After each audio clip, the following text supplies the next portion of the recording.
자, 오늘은 에스겔 8번째 시간이죠. 12장입니다. 12장 한 장 할 건데요. 자, 제목은 교회에 다가온 심판과 다가올 천국 8번째 시간 선지자의 심판연극이라는 제목입니다. 선지자의 심판연극. 자, 12장 한 장을 할 건데, 자, 12장 1절 또 여호와의 말씀이 내게 임하여 이르시되 인자야 네가 반역하는 족속 중에 거주하는도다.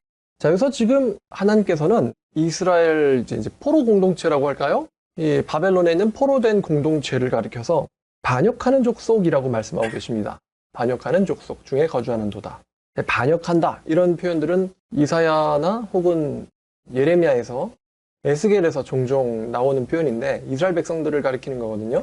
이번에는 포로된 공동체, 우리가 예레미야를 다룰 때 포로된 공동체는 그나마 좀 하나님의 자비를 받은 이런 느낌이었어요. 근데 하나님께서 이 포로 중에 있는 에스겔 선지자한테 네가 반역하는 무리 가운데 거주하고 있다. 이렇게 말씀하고 계십니다. 그러시면서 하시는 말씀이 그들은 눈이 있어도 보지 아니하고 들을 귀 있어도 듣지 아니하나니 라고 말씀하십니다. 자, 여러분 이 말씀은요. 예레미야 5장 21절 말씀을 영향을 받은 것 같아요. 예레미야 5장 21절. 왜냐하면은 이게 원어에서 보면 굉장히 비슷한 단어들로 모여져 있거든요. 5장 21절 보니까 자, 어리석고 지각이 없으며 눈이 있어도 보지 못하여 귀가 있어도 듣지 못하는 백성의 일을 들을지어다. 이렇게 하나님께서 이스라엘 백성들, 남유다 백성들한테 눈이 있어도 보지 못하고 귀가 있어도 듣지 못하는 백성이라고 말씀하고 계시는데 이게 어떤 표현이냐?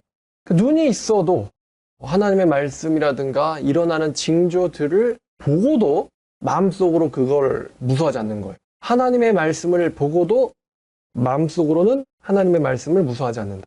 그리고 하나님의 말씀을 듣고도 들으면 이제 뇌로 생각으로 가잖아요. 하나님의 말씀을 듣고도 하나님의 말씀을 들은 것처럼 행동하지 않는다. 예를 들어서 불이야라는 소리를 들었으면은 그리고 불을 봤으면은 거기에 기대가 되는 따라야 되는 행동은 대피하는 것이죠. 근데 불을 보고도 불이야라는 소리를 듣고도 대피하지도 않고 움직이지 않는 이런 무감각한 하나님의 말씀을 보고도 말입니다. 듣고도 말입니다. 그 말씀이 임하는 사람, 하나님의 심판의 말씀이 임하는 사람처럼 행동하지 않는 굉장히 어리석고 기이한 모습인데요.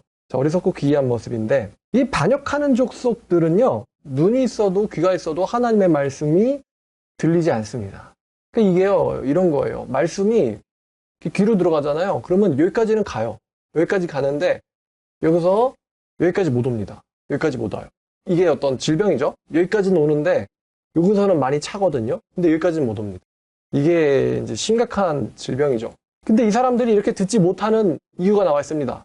어떤 병에 걸려 있어요. 그게 무슨 병이냐면, 자, 2절 끝머리에 보니까, 이들이 말씀을 보고도 보지 못하고 듣고도 듣지 못하는 이유는 이들은 반역하는 족속이기 때문이다 라는 것입니다. 본질이죠. 이들의 존재의 본질은 반역하는 족속이기 때문에 하나님의 말씀을 들어도 듣지 못하고 보아도 보지 못한다. 반역하는 족속이 원인이에요.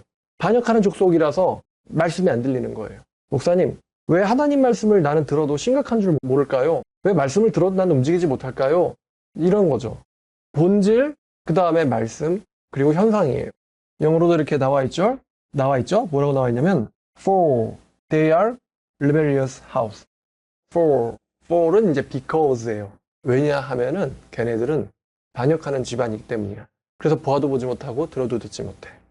자, 하나님께서 에스겔한테 어떤 이제 퍼포먼스를 준비시키십니다. 우리가 예레미야를 공부하면서 하나님이 예레미야를 통해서 어떤 상징적인 행동들을 하신다는 것을 경험한 적 있죠. 자, 에스겔에게 명령을 하십니다. 너는 포로의 행장을 꾸리고 낮에 그들의 목전에서 끌려가라. 여기서 포로의 행장 나오는데 여러분 이 행장이라는 게 뭐냐면 이제 군장이라는 말 알죠?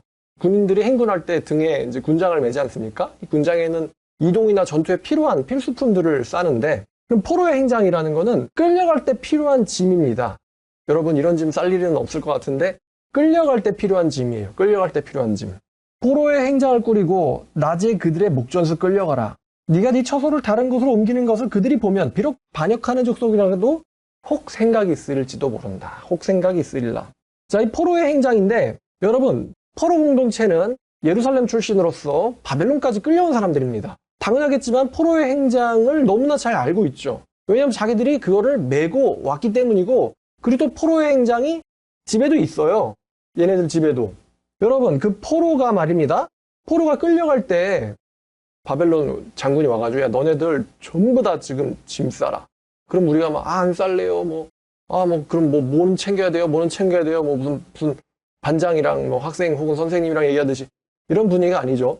그냥 말 안 따르면 칼로 죽여버리는 분위기입니다. 칼로 죽여버리는 분위기고, 그리고 완전히 침통하고 울먹거리고 비통한 분위기 속에서 얘들아도 아니지. 네 자식들은 전부 다 지금 짐 싸라. 목적지는 바벨론. 그럼 바벨론은 이제 풍문으로 들으면 걸어서 한 달 걸리는 거리예요. 1000km는 떨어져 있는. 두세 달 걸리는 거리인데, 여러분 근데 걷다가 예를 들어서 식량이 떨어졌다. 아니면 걷다가 필수품이 떨어졌다. 군대에서 행군할 때도 좀 분위기가 좀 무섭긴 합니다만, 저기요, 제가요, 신발 깔창이 준비가 안 돼 있어가지고 뒤꿈치에 물집이 배겼는데 혹시 먼저 가시겠어요? 이렇게 말 안 나옵니다. 바로 그냥 한 걸음이라도 늦으면은 뒤에서 이게 바로 그냥, 그죠?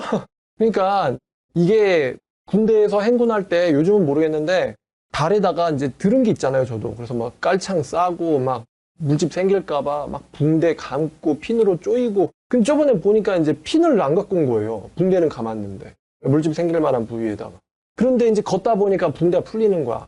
근데 붕대 풀렸다고 보폭을 2인 1조로 이렇게 쫙 긴 행렬로 걸어가는데 내가 만약에 이탈하거나 그러면은 안 되잖아요. 그러니까 안에선 이게 붕대 풀리는 게 느껴지고 왠지 물집 잡히는 것도 같은데 내색 못 합니다. 그 분위기에서.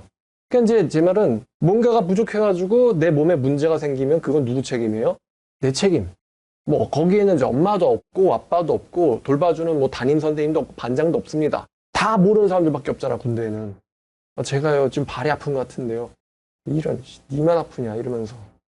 자, 그래서 이제 그때 이제 군장을 싸듯 포로 행장을 싸는데, 이 포로의 가방에는 두세 달이니까 장기간 끌려갈 때 필요한 핵심적인 물품만 들어있어요. 무거우면 무거울수록 자기 손해겠죠? 그러니까 정말 끌려갈 때 필요한 핵심적인 물건만 들고는 가는 거예요. 그래서 포로의 행장이라는 거, 포로의 이제 짐을 이스라엘 백성들, 끌려온 사람들은 다 그 가방을 알고 있었어요. 다 알고 있었고 갖고 있었어요. 그럼 왜 집에 갖고 있냐? 집에다 두고 있냐? 우리가 혹은 남유다로 돌아갈지도 몰라. 우리가 끌려왔던 고향으로 돌아갈지도 몰라. 그래가지고 그 포로의 행장, 오늘날로 말하면 끌려올 때 들고 왔던 캐리어죠. 그거를 집에 고이 간직하고 있는 거예요. 근데 이 에스겔이 그 포로의 행장을 짊어지고 끌려갔던 그 발의 길거리로 나옵니다. 저번에도 그 사람이 이제 자기 문 앞에서 퍼포먼스를 하잖아요. 이번에는 포로의 짐을 끌고 메고 나와요. 자, 구체적으로 명령을 하나님이 주시는데, 자, 너는 낮에 네 그들의 목전에서 포로의 행장을 밖에 내놓기를 끌려가는 포로의 행장 같이 하고, 그러니까 낮에는 이 포로의 짐을 싸가지고, 포로의 짐을 군장을 싸가지고 밖에 내놔요. 그러면 에스겔이 굉장히 뭔가를 보여주는 이상한 선지자, 혹은 되게 괴짜, 별난 선지자라는 거를 소문이 났으니까. 근데 저거는 분명히 집에 처박혀 있어야 되는 거지, 나와 있는 게 아닌데, 꺼낼 필요가 없는데 왜 저게 에스겔 선지자 집에 마당에 나와 있는 거지? 라고 낮에 보고 다니겠죠? 낮에는 꺼내놓고 저물 때에 그들의 목전에서 밖으로 나가기를 포로되어 가는 자같이 해라. 포로 행장을 메고 밖으로 나갈 때 포로가 끌려가는 모습으로 가라는 거예요. 자, 이 낮에는 가방을 꺼내놓고 해질 무렵, 저녁 무렵에는 끌려가는 흉내를 내라. 이 끌려가는 흉내를 내라는 건 낮에는 이제 자기 고향에서 전부 다 이제 숨어있는 놈들 다 잡아야 되잖아요. 낮엔 다 숨어서 야, 이 말에 없는 자식 없어! 이렇게 해서 다 끌어낸 다음에 이제 해 저물 때쯤에 다 끌고 야! 가! 이러면서 이제 끌고 가니까 저물 때 이제 고향을 등지고 울면서 가는 거죠. 저물 때 포로 행장을 메고는 고향을 떠난 이 뇌리의 기억을 에스겔이 건드리고 있는 겁니다. 자, 5절 보니까 너는 그들의 목전에서 성벽을 뚫고 그리로 따라 옮기되, 여기서 성벽이라 나왔는데 성벽이 아니고 사실은 에스겔의 집벽이에요. 에스겔의 집벽이고요.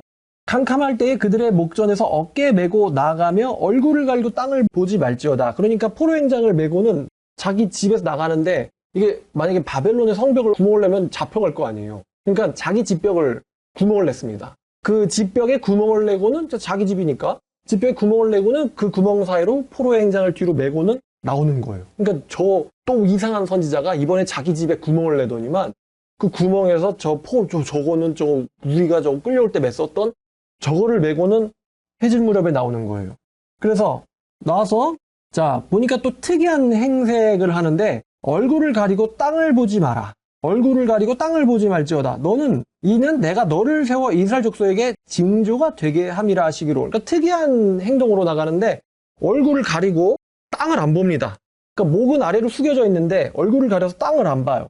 자, 그러면 에스겔은 아마도 여기가 자기 집 앞이기 때문에 땅을 보지 않아도 걷는 데는 크게 문제는 없었을 것입니다. 그러니까 완전히 눈을 가리는 게 아니라 얼굴을 이제 이렇게 가리는 거예요. 그래서 에스겔은 이 사람들의 눈앞에서 포로의 가방을 메고 눈을 가리고 어둠 속으로 걸어서 사라지는, 자기 집 앞에서 나와서 어둠 속으로 사라지는 모습을 에스겔 집 앞에 있는 사람들은 봤을 거예요. 자, 그러면 이제 또 그 이스라엘의 장로들이나 아니면 이스라엘 사람들 중에 에스겔에 관심 있는 사람들이 도대체 무슨 이번엔 계시를 받았습니까? 무슨 의미가 있는 행동입니까?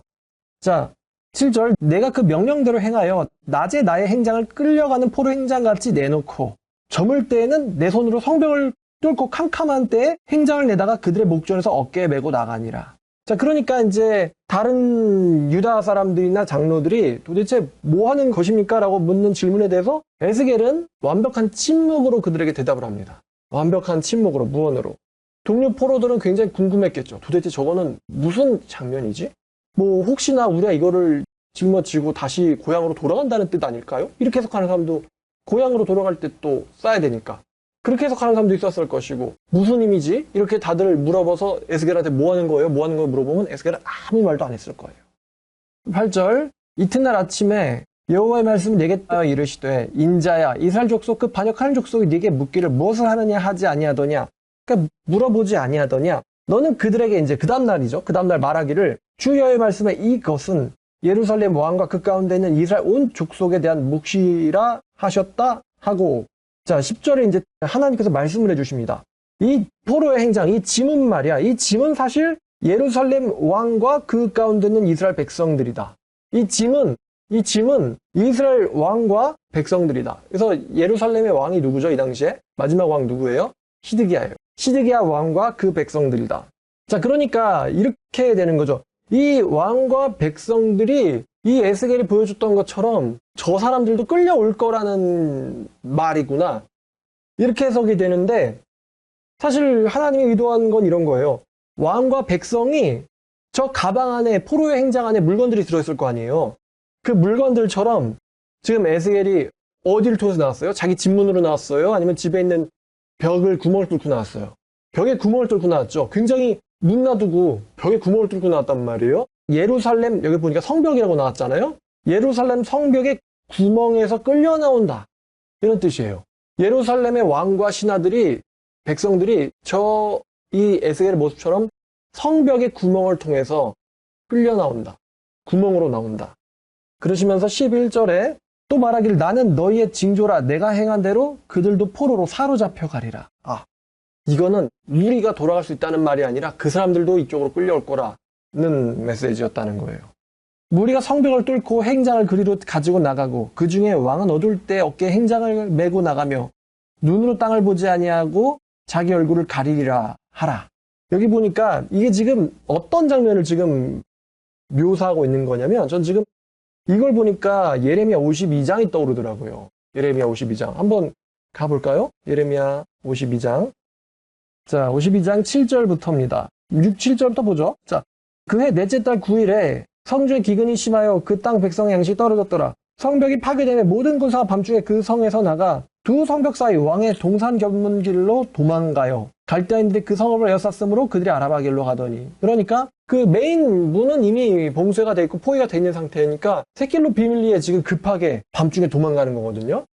자, 그럼 시드기야 왕이 도망갈 때 자기 얼굴을 가렸다. 자기 얼굴을 가렸다. 땅을 보지 않았다. 근데 여기서 한 세 가지 정도의 의미가 있어요. 자기 얼굴을 가렸다라는 것은 첫 번째는 자신의 신분을 위장하기 위해서 적들에게 자기의 신분, 왕이라는 것을 들통게 이제 그렇겠죠. 갈대아의 군인들, 바벨론 군인들이 와가지고 성벽 뚫고는 이제 왕궁을 뒤졌는데 왕이 안 보여. 이 새끼 어디 갔어? 그러니까 이제 그 사람이 도망갔다는 거예요. 누굴 잡아가지고 막 물어보니까 도망갔다는 거야. 그러니까 이제 잡아! 그러니까 이제 또 기마병들이 쫓아갔겠죠. 시드기야가 이렇게 얼굴을 가리고 자기 신분을 위장하기 위해서. 자, 그 다음 두 번째는 시드기야가 땅을 보지 못하고 않기 위해서 얼굴을 가리고, 이게 뭐냐면 눈 뽑힌 사람 흉내를 내는 거다. 시드기야가 어떻게 죽을 건지 눈 뽑힌 사람 흉내를 지금 내고 있는 거다. 이런 의미도 있고요. 마지막으로 지금 시드기야가 지금 보지 않는 땅은 예루살렘 땅이거든요. 예루살렘 땅. 그러니까 무슨 말이냐면 그들은 잡혀가서 다시는 고국을 보지 못할 것이다. 다시는 고국 땅을 밟지 못할 것이다. 라는 이제 세 번째 의미가 있습니다. 얼굴을 싸매고 나간다. 다시는 고국 땅을 보지 못하게 될 것이다. 그러니까 이제 끌려갔다가 돌아올 수도 있다, 뭐 풀려날 수도 있다, 이런 희망적인 관측이 아니라 이제 다시는 고국 땅을 못 본다. 끌려가고 거기서 낯선 땅에서 죽을 것을 예언하고 있다는 것이죠. 자, 그런데 이 괴기한 퍼포먼스의 13절을 보니까, 자, 여기서 굉장히 이제 충격적인 내용이 나오는데, 내가 또 내 그물을 그의 위에 치고, 내 올무에 걸리게 하여. 지금 여기 보니까 이 백성들 혹은 이제 이스라엘 예루살렘의 시드기야 왕을 잡는 그물을 쳐서, 여러분 그물에 뭐 잡혀본 경험은 없겠죠? 구덩이에 그물 혹은 발목에 그물, 올무 딱 잡히면 이제 잡힌 순간 산채로 생포돼서 끝나는 거거든요. 이제 사냥꾼이 와가지고 저 짐승을 그물에 잡았다. 그럼 와서 이제 끌고 가는 거죠. 근데 누가 그물과 올무를 쳤느냐? 이게 설교 준비하면서 야, 구덩이에 그물에 빠져가지고 확 매달려 올라갔을 때 그때 이제 무슨 심정일까? 이제 난 죽었구나. 그물에 걸린 짐승의 그 발버둥이 막 생각나는 거예요. 근데 누가 그물에 걸려서 발버둥 치는 짐승이 얼마나 비참하겠어요. 이제 그 짐승의 운명은 죽음이거든요. 근데 누가 그 그물과 올무를 쳤느냐? 나 주 여호와. 내가 그 시드기야를 잡았다는 거예요. 내가 그 시드기야에게 그물을 친 존재다. 여호와 하나님이. 내가 그물을 치고 내가 올무를 걸어서 그를 끌고 갈대아 땅 바벨론에 이르리니 그가 거기서 죽으려니와 그 땅을 이제 다시는 보지 못하리라. 자, 여기서 이 그물로 그를 잡고는 바벨론 땅으로 끌고 간다. 이게 지금 이런 장면이 떠오르는 거예요. 여러분, 사냥꾼이 그물로 짐승을 잡았어요. 이제 그물을, 사냥감을 잡았어요. 잡아가지고 이제 끌고 갑니다. 끌고 가. 어디로 끌고 가요? 죽일 장소로 끌고 가는 거예요. 그래서 이제 그물에 갇힌 짐승이 막 펄떡펄떡 거리겠죠. 살려고 발버둥 치겠죠. 그래봤자 발버둥 친다고 해서 그물을 찢을 수는 없어요. 그물은 절대로 사냥감이 도망갈 수 없도록 강하게 짜여져 있거든요. 그거를 사냥꾼이 끌고는 갑니다.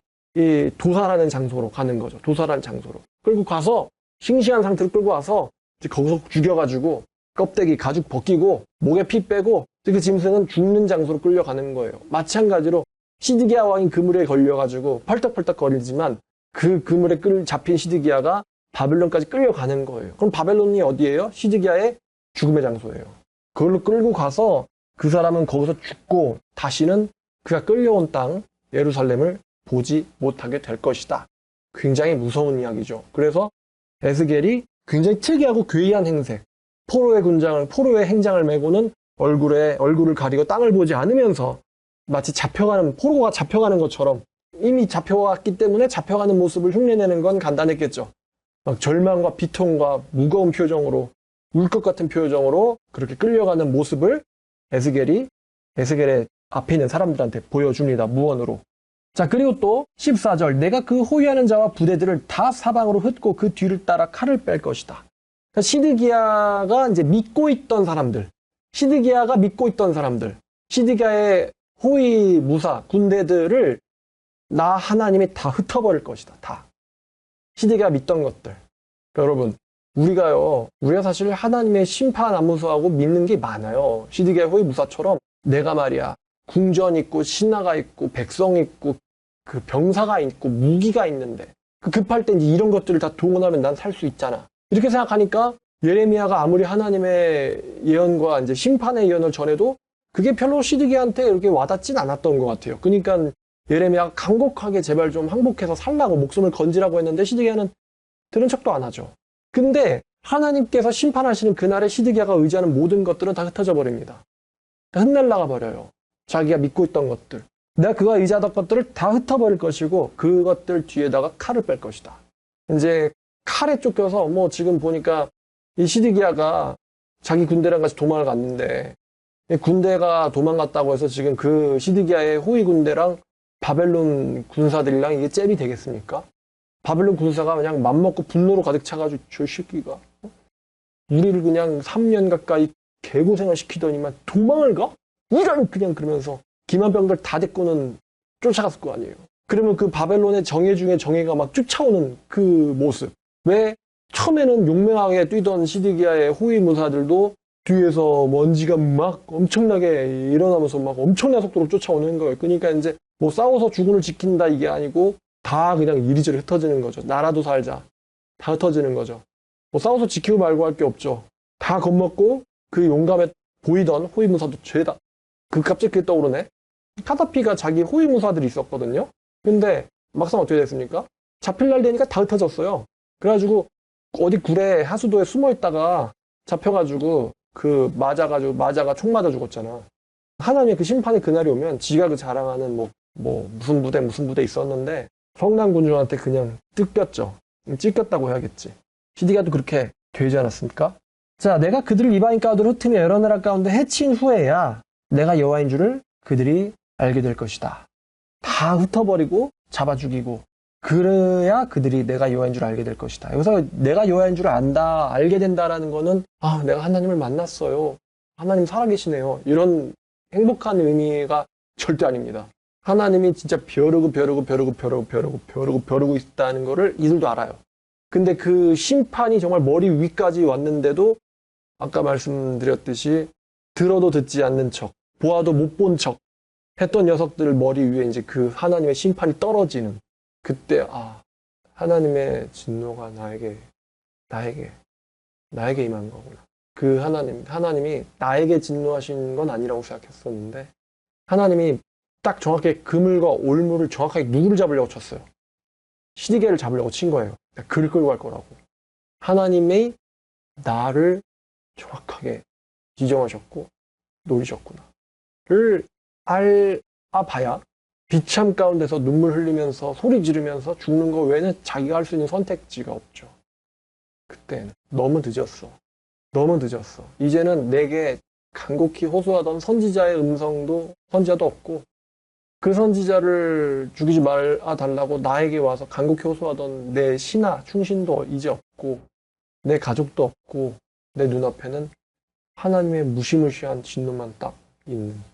너무 늦었다는 거 이때는. 그때 그리 알리라. 굉장히 무서운 알미입니다. 자, 근데 약간의 희망이 있어요. 그러나 내가 그 중에 몇 사람을 남겨 칼과 기근의 전염병에서 벗어나게 해서 하나님이 몇 명을 선택을 하셔가지고 칼, 기근, 전염병에서 벗어나게 해서 이제 한마디로 살려주시는 거예요. 그들이 이르는 이방인의 지방 가운데서 자기가 행한 모든 가장 일을 자백하게 하리니 내가 여호와인 줄을 그들이 알 것이다. 그러니까 소수의 생존자를 하나님께 주세요. 소수의 생존자를 주셔가지고 그 사람들이 이방인에게로 돌아가서 그러니까 이방인들에게 돌아가서 자기가 누구였고 무슨 짓을 하다가 이렇게까지 됐는지 자기들의 가증하는 짓들 자기들의 가증한 짓, 그러니까 우상 숭배하고 그런 거죠. 죄짓고 그런 짓들을 하나님 앞에 이방인들 앞에 가가지고 자기가 왜 하나님한테 천벌을 받게 됐는지를 자백하게 될 것이다. 근데 그때는 더 이상 숨기지도 못하고 천벌 받은 거 숨기지도 못하고 자 이제 예레미야 44장 28절 보면은 시드기야의 무리는 아니지만 44장 28절 보면은 그 예레미야가 애굽으로 끌려가죠. 이스라엘 백성들에서 애굽으로 끌려가는데 끌려가는 것도 하나님 말씀에 이제 거역하는 인간들 때문에 끌려가거든요. 근데 끌려가는데 그래서 하나님이 그 애굽으로 도망간 녀석을 다 죽이겠다고 선언했어요. 하나님이 사형 선고를 내렸거든요. 전부 다 죽이겠다고. 근데 그 중에 몇 명만 살려주겠다라고 하나님께서 예언을 하셨는데 그 몇 명만 살려주는 이유는 하나님이 자기 말대로 따르지 않는 사람들을 모조리 죽일 거라고 말한 게 사실이라는 것을 알릴 생존자가 필요하기 때문이거든요.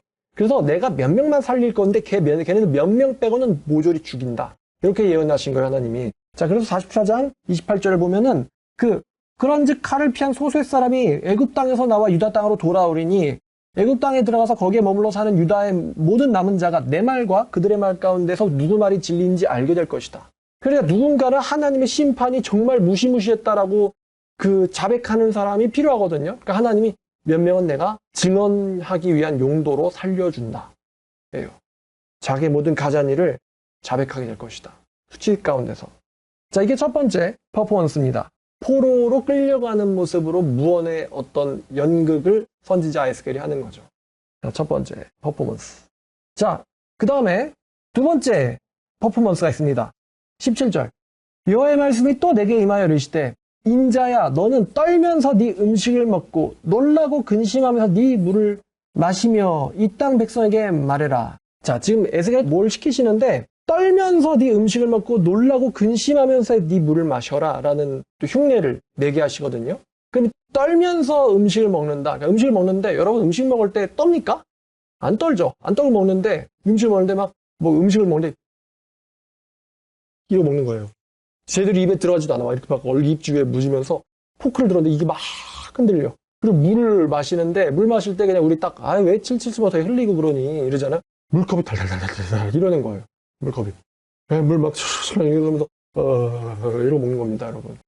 이렇게 에스겔이 음식과 물을 먹는 연기를 하는데 여러분 이 장면 사람이 어떤 일에 처했을 때 떨면서 음식과 물을 먹을까? 그러니까 음식과 물을 먹는다는 거는 음식과 물을 먹을 만한 어떤 시간적인 여유는 있는 거예요. 뭐 대피하거나 황급히 도망가는 장면은 아닙니다. 떨면서 음식을 먹을 시간적 여유는 있는데 지금 그 음식을 먹는 상황이 안정하고 이거를 먹을 수 있는 상태가 아닌 거예요. 안정하고 먹을 수 있는 상태가 아니에요. 자, 19절. 이 땅 백성에게 말하되 주 여호와께서 예루살렘 주민과 이스라엘 땅에 대하여 이르시기를 그들이 근심하면서 음식을 먹으며 놀라면서 그 물을 마실 것은 이 땅 모든 주민이 포악으로 말미암아 땅에 가득한 것이 황폐하게 될 것이기 때문이다. 사람이 거주하는 성읍들이 황폐하게 되며 땅은 적막하게 될 것이니 내가 여호와인 줄을 너희가 알리라 하셨다 하라. 지금 이게 어떤 장면을 또 보여주는 거냐면 자, 예레미야 52장 14절부터 16절까지 14절부터 16절까지를 보면 예레미야 52장 14부터 16까지 바벨론의 사령관을 따르는 갈대아 사람들의 모든 군대가 예루살렘 사면 성벽을 헐었더라.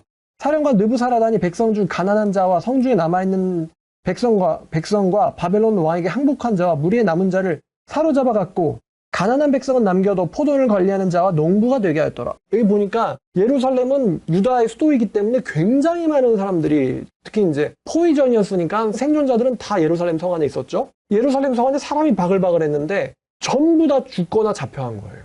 사람이 바글바글했던 성이 불타고 그냥 길거리마다 우리가 익숙하게 알던 길거리마다 시체들이 그냥 질비하고 거기서 막 사람 살 수 없는 냄새들과 불타는 가옥들과 연기들이 팍 올라가고 성벽은 다 허물어졌고 정말 참혹한 광경이겠죠. 근데 이 참혹하게 된 예루살렘에 아주 소수의 생존자가 살았습니다. 소수의 생존자, 가난한 자들은 남겨놨다 그랬어요. 자, 그럼 이 사람들이 자기들이 살지 죽을지를 모르기 때문에 또 너무나 많은 내가 알던 사람들이 죽어나간 걸 보면서 이 생존자들이 이제 더 이상 공격은 없으니까 물과 음식을 먹을 수는 있는데 마음이 엄청나게 불안하고 무서운 거예요. 이렇게 사람이 많던 도시에 아무도 없고 다 죽고 우리만 남았다. 아무도 없고 다 죽고 우리가 남았다. 그 가득하게 있었던 게 전부 다 황량하고 적막하게 바뀐 거예요. 바글바글하던 수도에서 황폐하게 폐허가 되고 멸망해서 그 가운데서 소수의 생존자가 물과 음식을 자기의 목숨을 위해서 떨면서 먹고 있는 모습을 선지자가 흉내를 냅니다. 따라합니다. 자, 다시 에스겔로 돌아와서 자, 그래서 그런 모습을 보여주면서 내가 여호와인 줄 너희가 알리라. 선지자가 이런 미친 광경을 막 따라하니까 그 바벨론에 있는 남유다 사람들, 끌려온 사람들이 막 어떤 충격을 받았겠죠. 하나님 말씀하신 대로 이 정도 되면 이 정도 봤으면 혹은 생각은 하겠지. 3절 끄트머리에 보니까 비록 반역하는 족속이라도 생각은 하겠지. 그러니까 저걸 믿든 안 믿든 믿어서 무서워하든 안 믿어서 미친놈이라고 조롱을 하든 뭔가 기억에 뇌리에 남겠지. 우리가 무서워하던 그 광경을 흉내를 한번 냈거든. 우리의 뇌를 건드렸잖아. 트라우마를 건드렸단 말이에요. 끌려온 우리들의 트라우마를 한번 건드렸는데 뭔가는 생각은 하겠지. 자, 여기까지가 사실은 이제 12장의 메인 내용인데 이제 여기 21절부터는 사실은 주제가 바뀌어요. 이제는 예언에 대한 이야기들로 바뀌는데 자, 이제 설명을 이제 여기까지 드리면 자, 이 예레미야와 에스겔은 예레미야는 남유다에서 동시대에 에스겔은 이 바벨론에서 하나님의 심판의 예언을 전하는 선지자였어요. 거의 뭐 투탑이라고 할 수 있겠죠. 예레미야도 에스겔도 우리가 지금 이렇게 보고 있지만 공부하고 있지만 굉장히 파격적입니다. 그러니까 과격하다고 할까요? 예레미야의 사역도 굉장히 과격하고요. 뭐 사실 예레미야는 목숨 내놓고 하는 것 같고 에스겔도 굉장히 파격적이고 과격한 퍼포먼스들을 보여주죠. 그러니까 좋든 나쁘든 예레미야와 에스겔은 굉장히 유명했을 거예요. 남유다는 이제 예레미야가 엄청 유명하고 그 예레미야의 그 메시지를 에스겔도 알고 있을 정도로 예레미야가 엄청 유명하고 그 다음에 끌려온 사람들 가운데선 에스겔이 엄청 유명하죠. 좋든 나쁘든. 자, 근데 그러다 보니까 예레미야와 에스겔의 메시지에 회의적인 사람들, 다시 말하면 그 메시지에 반대하는 세력들이 굉장히 많았겠죠. 끌려온 포로들 가운데서도 에스겔 같은 참선지자도 있지만서도 다시 돌아갈 수 있다. 하나님은 우리를 사랑하셔. 우리가 끌려온 건 심판이 아니야. 이건 뭔가의 잘못이고 우리는 다시 돌아갈 거고 하나님은 사랑이셔 라고 말을 하는 회개를 못하게 만드는 거짓 선지자들이 이 포로 공동체에도 있었단 말이에요. 근데 이제 이 예레미야와 에스겔의 주 예언이 뭐냐면은 남유다는 멸망하고 너네들은 죽는다예요. 남유다는 멸망하고 너네들은 죽는다. 이게 얘네들의 메인 메시지예요. 그러니까 남유다의 예루살렘의 멸망은 어떤 심볼 같은 거예요. 이 두 서진자 그걸 예언한 거예요. 남유다와 예루살렘의 멸망. 이게 멸망하냐 안 하냐가 이 에스겔과 예레미야가 참 선지자냐 거짓 선지자냐를 이제 가름하는 거죠. 그러니까 맨날 멸망한대. 야, 저것들 말이야. 맨날 멸망한대, 맨날. 저 예레미야 맨날 멸망한대, 맨날 멸망한대. 지금 우리는 이렇게 잘 살고 있는데 말이지. 그래서 이제 나온 이 회의적인 하나님의 말씀을 듣지 않는 사람들에게서 나온 속담, 유행어라고 해야겠죠, 유행어. 유행어가 있었는데 그게 뭐냐면은 인자야, 이스라엘 땅에서 이르기를 날이 더디고 모든 묵시가 사라지리라 하는 너희의 이 속담이 어찌 됨이냐. 날이 더디고 모든 묵시가 사라지리라 하는 너희의 속담이 어찌 됨이냐. 이게 날이 더디고 모든 묵시가 사라지리라 라는 이런 유행어가 돈 거예요. 그 사람들 안에서 지어낸 말이죠. 그러니까 이게 영어로 보니까 The days grow long and every vision comes to nothing. 그러니까 무슨 말이냐면 날들은 길고 nothing에 해당하는 단어가 사실은 이제 멸망하다라는 뜻이거든요. 그러니까 날은 길고 예언은 망했어. 예언이 망했다는 뜻이죠. 예언은 죽었어. 날은 길고 예언은 죽었어. 날은 길고 예언은 망했어. 이런 뜻이에요. 죽은 예언이야. 날은 길어. 예언은 죽었어. 이게 무슨 말이죠? 그러니까 멸망의 날은 안 와. 저 예언은 죽은 예언이야. 라는 이제 지네들끼리 퍼진 거예요. 예레미야를 의도적으로 따돌리고 조롱하려고. 이런 속담이 어찌 됨이냐? 그러니까 이 예레미야나 에스겔의 심판 예언이 속히 집행되지 않기 때문에 백성들은 하나님의 선지자들과 그들의 예언에 대해서 되게 회의적이었죠. 야, 날은 길다. 날 좋다. 예언은 망했고. 이런 거죠. 자, 그래서 하나님께서 말씀하시기를 그러므로 너는 그들에게 이르기를 주 여호와께서 이같이 말씀하시기를 내가 이 속담을 그치게 할 것이니 니네들의 그런 말장난을 내가 그치게 할 것인데 사람이 다시는 이스라엘 가운데서 이 속담을 사용하지 못하리라 하셨다 하고 너네들이 그 말장난을 못하게 될 것이다. 두 가지 이유가 있겠죠. 자, 첫 번째, 그놈들 다 죽일 거니까. 하나님의 예언이 떨어졌다라고 말할 녀석들을 다 죽일 거니까. 죽은 녀석들은 말장난 못하겠죠? 첫 번째, 그들을 죽일 것이기 때문에. 그리고 두 번째는 그 예언은 속히 올 것이기 때문에. 또 그들에게 이르기를 날과 모든 묵시의 응함이 가까우니. 날이 긴 게 아니야. 가깝다. 가까우니. 그리고 또 이스라엘 족속 중에 허탄한 묵시나 아첨하는 복술은 다시 잊지 못할 것이다. 그럼 이 허탄한 묵시와 아첨하는 복술이 뭡니까? 뭐냐면은 예레미야의 정반대에 있는 사람들이죠. 야, 예루살렘 멸망 안 해. 거짓 선지 하나냐 같은 거예요. 야, 포로가 됐던 애들 다 돌아올 거야. 하나님은 이방을 사랑하셔. 우리를 사랑하셔. 다 회복될 거야. 복의 하나님이야. 사랑의 하나님이야. 그게 이제 허탄한 묵시와 아첨하는 복술이거든요. 그런 거짓 예언은 잊지 못할 것이다. 나는 여호와다. 내가 말할 것이니 내가 하는 말은 절대 더디지 않고 응하리라. 반역하는 족속이여 내가 너희의 생전에 말할 것이고 다 이룰 것이다. 나 주 여호와의 말이니라 하셨다 하라. 너네들이 느끼는 그 더디다 느껴지는 그 예언은 니네 생전에 다 일어날 것이다. 니네 생전에 다 일어날 것이다. 마치 예수님의 그 말씀 같네요. 이 모든 일이 이 세대에 다 이루리라. 너네 생전에 다 이룰 것이다. 또 여호와의 말씀이 내게 임하여 이르시되 인자 에스라엘 족속의 말이 그가 보는 묵시는 여러 날 후에 이리라.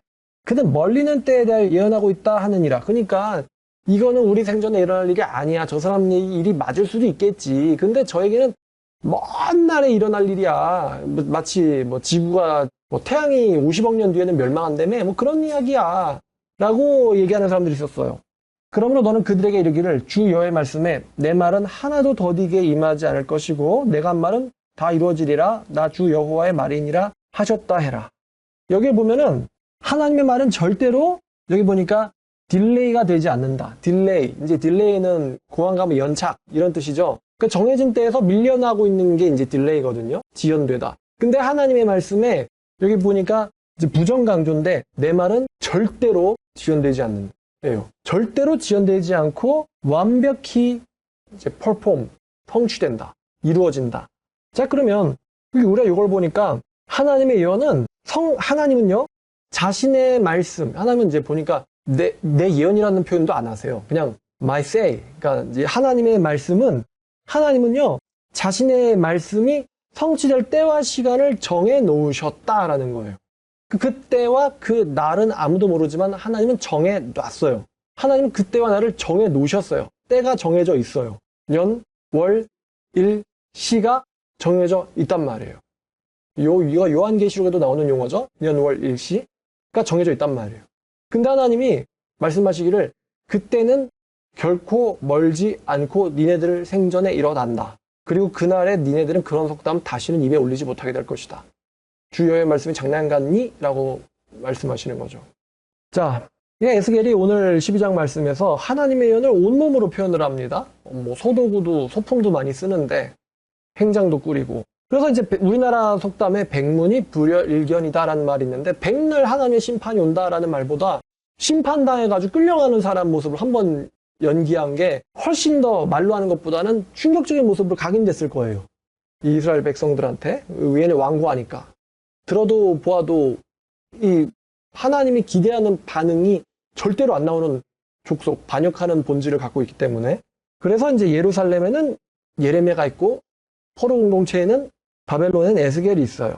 근데 제가 시기를 보니까 이 예언은 기원전 592년쯤에 행해진 예언입니다. 592년에 시드기야 왕 제5년 때 행해진 예언이거든요.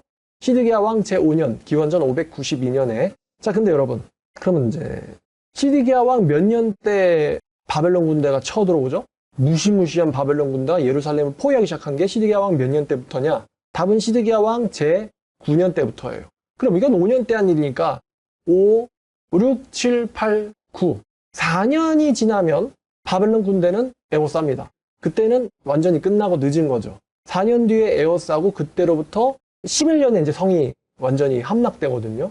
그때 동안 이제 굶어가면서 자기 자식 잡아 죽여서 먹고 그런 정말 비인간적인 일들이 막 안에서 살아남고자 일어나는데 제가 이런 생각을 하게 됐는데 여러분 혹시 4년 뒤에 일어날 일이 가까울까요? 뭘까요?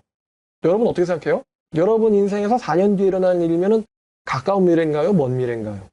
가까운 미래? 4년 뒤. 그러니까 지금 2020, 이제 좀 있으면 4년이니까 5, 6, 7, 8. 2028년. 지금 2023년이니까 좀 느낌이 안 온다. 2027년. 4년. 뭔가, 먼 미래는 아니에요. 반드시 일어날 일. 자, 이렇게 됩니다. 따라 이 예언은 4년 뒤에 성취될 예정. 4년 뒤에 성취될 예정. 제가 이걸 준비하면서 우리나라 사람들이랑 좀 한번 생각해 봤어요. 포로의 행장을 쥐고 끌려가는 사람들의 모습을 좀 상상을 해보면서 여러분 우리나라가 일제 침략을 당했을 때 제가 좀 보니까 그 인구도 얼마 없는데 650만 명이 강제징용 당했다고 합니다. 650만 명이 끌려갔어요. 650만 명이 강제징용을 당했대요. 일본 전쟁하느라 거기에 막 건설 현장에 또 광산에 노동 현장에 끌려간 거예요. 끌려가는 거예요. 여러분, 이게 뭐 해외 출장이 아닙니다. 끌려가는 거잖아요. 그러니까 끌려갈 때 필요한 뭐 예를 들어서 아내가 준 뭐 목걸이 아니면 몇 가지 하나 들고 혹은 뭐 사진 하나 아니면 뭐 하나 들고는 추억이 담긴 뭐 하나 물건 하나랑 그냥 몇 개 먹을 빵 몇 개 들고는 끌려가는 650만 명. 가족과 생이별. 내 아빠랑 내 엄마랑 내 아내랑 내 아내랑 내 아들이랑 내 자식이랑 생이별 끌려가서 더 이상 이제 얼굴을 못 볼지도 모르는 보니까 광산 같은 데 끌려간 사람들은 뭐 일하다 죽는 일이 다 진짜 일상다반사 일하다 죽는 게 일상다반사고 그럼 죽으면 장례 제대로 치러 주겠습니까? 그냥 구덩이에 던져가지고 그냥 이름도 없이 그냥 묻어버리고 그러니까 지금 70년 지났는데 누가 끌려가는지 제대로 추산조차 안 되는 거예요. 서로 막 일본은 축소해서 발표하고 대한민국 정부는 이만큼은 더 끌려갔다 얘기하고 있고 강제로 징용돼가지고 끌려가서 생이별을 하고 이름도 없는 노동자로 중노동하다가 비참하게 죽은 우리 할아버지들이라고 해야 되나요? 좀 우리한테도 그렇게 완전 상관없는 내용이 아니에요. 에스겔 12장이. 자, 이 남들 이야기 같지 않았다라는 것입니다. 지금은 뭐 너무 여러분 가족과 생이별 뭐 소설에서나 보지 경험할 일이 없잖아. 가족과 생이별. 엄마 가지마. 아빠 가지마 하면서 나 보니까 얼마 전에 우크라이나 그 SNS 보니까 아빠가 군대 가야 되잖아.